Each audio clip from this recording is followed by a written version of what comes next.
Hi, everybody. So glad you could be with us. I'm Krista Blanc alongside UCLA Hall of Famer Maylana Martin-Douglas. Well, the shooting threes is not just a nice to have for Utah, it's a need to have. When you're playing around such a dominant post player like Peely, you have to be able to shoot and hit those threes to open things up. And the other part is they're such great passers. These are open shots. They do a great job of finding the open teammate. Well, and it's the play of Rhea Marshall just staying aggressive on both the offense and the defensive end. You see that nice little drive. You see the nice little baby hook off of the post move on the block. But this is what she's known for, just being that paint protector. And she lets everyone know, stay out of my house. Credit Utah for not going away. They did a nice job. Torres had 9 points, 3 rebounds, able to hit the jumper. Martine had a career night, 18 points, 3 for 4 from three-point line. But it was all UCLA. Too much Charisma Osborne, too much Onyenwere, and too much Cho. Osborne with 22 points, 8 assists.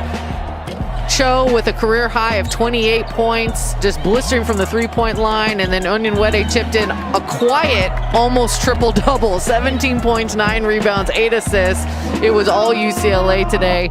Nice job by the Bruins. Fun to watch Lauren Miller just have herself a game, especially offensively. You know, she's always a contributor defensively, does a nice job on the boards, but tonight, her number was called, and she just did it up. She took it to the basket, scored in the paint, but also did a fantastic job of looking for her teammates, hitting the cutters, working those post moves against a really tall, strong Oregon inside post players, and she just had a tremendous game. Well, and it was a great recognition by Peely, faking the handoff, looking like she's going to give it to Vieira, just uses that explosiveness, cuts off her defender, able to get the and one. It's the little things that Peely does that makes her such a tough person to defend, and her skill set, you have to be on your toes at all times, and that was pretty good defense by Cal. Isla Lane stayed in front of her, but just recognition and the quick decision. Yeah, and I think a good rule of thumb in the Pac-12 is you want to win your games at home and you want to try to steal one on the road. And so for Utah, this is a must-win. For Cal, this would be a nice steal. They did, and their defense set the tone early that there wasn't going to be anything easy for the USC Trojans in this game.